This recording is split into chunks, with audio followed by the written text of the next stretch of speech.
Well, yes. I think that we, of course, are living in a time in which public space is shrinking, in which public space is being sold, or public space is being monitored.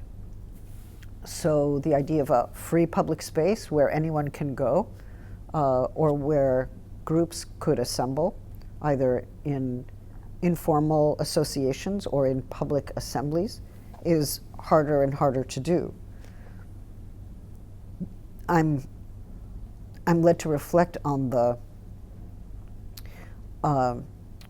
demonstrations that happened in Gezi Park in Istanbul a couple of years ago. Gezi Park had been for several decades a public space, a space of public assembly, both informal and somewhat formal.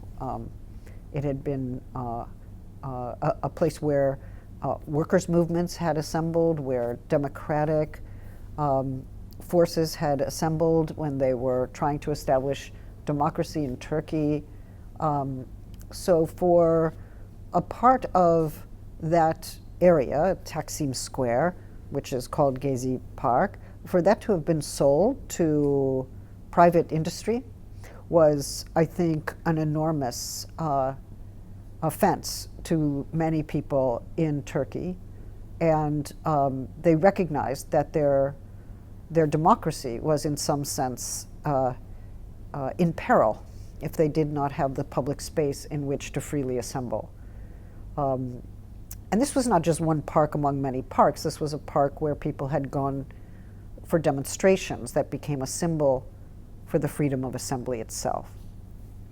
So the more public space is privatized, the less freedom of assembly there is. And I'm not sure you can have a democracy without freedom of assembly. Well, it's an odd thing to say, but in my daily life, I go to a public pool. I walk the streets and I'm in a public pool, and it's very inexpensive to use the public pool. So most people can use it. Some people go there to use the showers because taking a shower at home is difficult, or perhaps they don't have a shower at home. Some people go there to swim. Some of them are physically challenged. They have disabilities, but the one place where they can move or have some or have their pain eased is in the water. Some public pools have been shut down for austerity reasons, but there's a movement to keep the public pools open. It's a service for the very young. It's a service for the very old. It's a service for the able-bodied, and it's a service for the disabled or the physically challenged. It's also a service for the poor because it is the public bath. And